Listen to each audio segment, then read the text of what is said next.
Sounds True presents The Power of Vulnerability, teachings on authenticity, courage, and connection with Brené Brown. And now Session 1, Why We Struggle.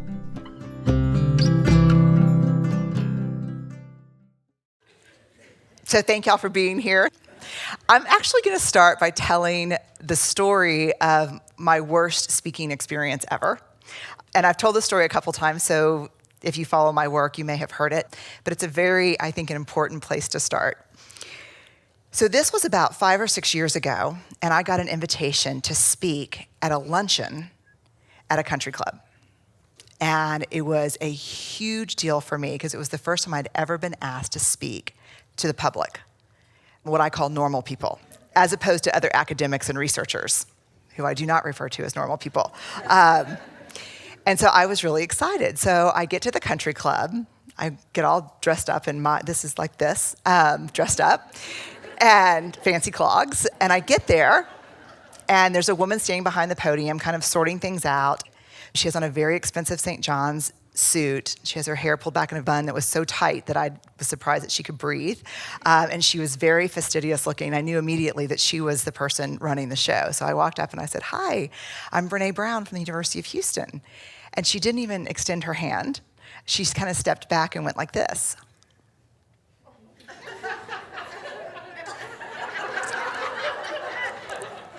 And she said, "You don't look like a researcher." And of course, my thought is like, I should have worn a white coat or something. And so I said, "No, I am. I'm from the University of Houston." And she said, "Do you have your bio? I'll need to introduce you when the crowd gets here." And I said, "Sure." So I handed her my bio. She sets it on the podium. She puts her reading glasses on. And this is exactly what she did. Oh my God. Oh my God. And I thought, did I just print out an email or something? What did I, we're gonna spend a lot of time together. You'll know that is way in the realm of possibility. So I was like, what did I hand her? And she turned to me and she said, "This bio says that you study shame."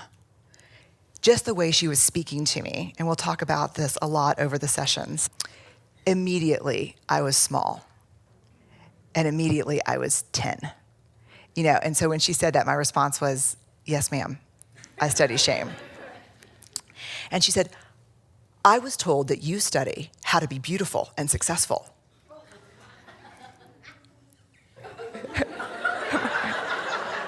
My first thought is, holy shit. And I said, "No, ma'am, I don't. I study the things that get in the way of feeling like we're enough." And she said, "What else do you study? Do you study anything else besides shame?" And this is where I knew it was going to get really ugly, because I said, "Yes, ma'am, fear and vulnerability." So she grabs the bio off the podium and she said, "I'll be back in just a minute. This is just not acceptable." So she walks out of the room and walks outside and is pacing. I know, because the whole back of this ballroom is glass and I can see her pacing. So she comes back and she says, she puts the bio on the podium and she said, "Let me tell you exactly how this is going to go today." And of course I say, "Yes, ma'am." And she said, "There will be no mention of the word shame." She said, "First of all, people will be eating," which is the first time I ever thought my work makes people barf, we can't do it while we're eating. And she said, "Secondly, no one's interested in tough topics. People love how to be beautiful, how to be successful, how to be popular." So I said, "Well, I can't really do that." Yes, you will do that. You will talk about how to be happy. That's what I thought you were going to do, and that's what I've told everybody. So, yes, it's that funny. So for an hour, I stood behind a podium with 300 people eating, going like this. Happy is incredibly important. To be happy is equally important. To feel, that's all I could say for an hour. Well, a lot of polite people went. And what was funny about this experience to me is something that was life-changing, actually. It was horrific, and I cried the whole way home. I cried because I think I looked like a crazy person, but I also cried because why didn't I just say, hey, this is what I do, and I'd be happy to talk, but this is what I'm gonna be talking about, which I think is the difference between right before midlife and mid-40s. Yeah, because I'm 46 now, and there's no way in hell that would go over. I would have been like, made a beeline the second I got But what was great is when she was leaving, after she told me that I was going to talk about this, and she told me that people don't like to talk about hard stuff, she was walking out, and she turned back, and she said, the deal is light and breezy. People like light, in case I didn't get the verbiage, she gave me hand signals. People like light and breezy. I write about this story in the Gifts of Imperfection. I said it was kind of like Margaret Thatcher meets Bob Fosse. It was just very jazz handsy. But the reason why this was so helpful for me is because it helped me understand the difficulty in talking about my work. And we do live in a culture of how to.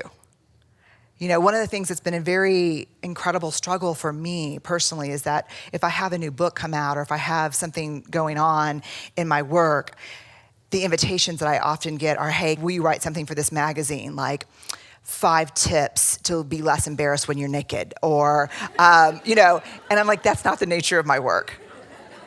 That's not what I do. And so what we're gonna do over these 6 sessions is we're going to not talk about how to, because how to doesn't work. If how to worked, none of us would be struggling, because we're all smart enough to get how to. We'll talk about this later, but I'll hit it now because it's worth repeating. If how to worked, we would not be the most obese, in debt, medicated, and addicted adults in human history. If how to worked, we wouldn't be struggling as much as we are with feeling lonely and disconnected. And mostly if how to worked, if how to be happy worked, all of us, myself included, every single person in this room, would not struggle all the time with feeling like we're enough, because we would just follow the tips and tricks. And so what we're gonna do over the sessions is we're going to walk into some of the hard conversations, because I think that's where the transformation happens. And so we're gonna start talking about culture, and we're gonna start where we are, what we're living in right now. And I'm often asked, how would you describe the culture we're in today? What are we up against? To me, we can't address issues if we don't know the soup that we're swimming in. And so I think it's really important right off the bat to unpack culture and what we're living in. And when I'm asked, what is the culture that defines our experience today, I would say that we live in a culture of deep scarcity, defined by this: never enough. You can fill in the blanks: never good enough, rich enough, powerful enough, safe enough, certain enough, perfect enough, extraordinary enough. And one of the most least discussed, but probably most dangerous not enoughs that we're up against is not relevant enough. It is the biggest trigger of shame in the workplace. How many of you are working in a situation right now where the motto is do more with less? And how many of you are working in a situation that is changing every single day? And the question is, are my contributions meaningful? The idea of never extraordinary enough, and we're really going to unpack this in a little bit too. We live in a culture today where somehow this idea that if we're not doing extraordinary, huge public things, that we are not enough.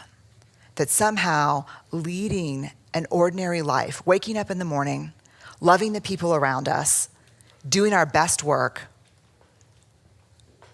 being a part of a community, an ordinary life is synonymous with a meaningless life.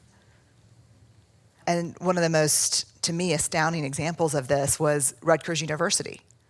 Last year, paid the highest honorarium it's ever paid in the history of the college to Snooki.